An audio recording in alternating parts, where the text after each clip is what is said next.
Central கவர்மெண்ட்டுக்கு தான் நிறைய அதிகாரம் இருக்கு. நம்ம தமிழ்நாட்டுக்கு அதிக அதிகாரம் கிடைக்கிறதுக்கு உங்க யோசனை என்ன சார்? Good question.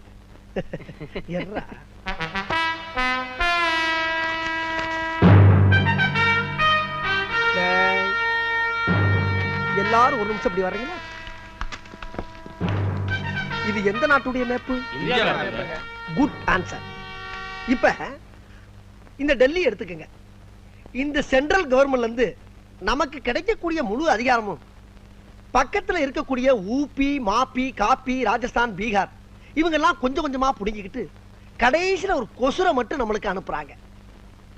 இதுக்கெல்லாம் என்ன காரணம் சொல்லுங்க? Tell me. ஒரே குழப்பமா இருக்கு சார். நான் சொல்றேன், டிஸ்டன்ஸ் தான் காரணம். டிஸ்டன்ஸ். இப்ப டெல்லி இங்க இருக்கு, தமிழ்நாடு அதல பாதாளத்துல தொங்கிக்கிட்டு இருக்கு. டேய் கிளவா, கொஞ்சம் டீ குடுறா.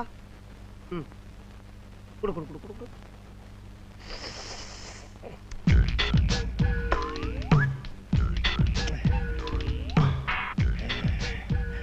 இதுக்கு நான் என்ன சொல்ல வரேன்னா, இங்க இருக்கக்கூடிய தமிழ்நாட அனுமார் சஞ்சீவமலை தூக்குன மாதிரி அப்படியே அலேக்கா ஷிஃப்ட் பண்ணி டெல்லிக்கு பக்கத்துல வச்சிட்டோம்னா அவன் கொடுக்கக்கூடிய முழு அதிகாரத்தையும் முதல்ல நம்ம வாங்கிக்கிட்டு மிச்ச மீதிய பூரா பக்கத்துல இருக்கணும் பூரா கொடுக்கலாம்.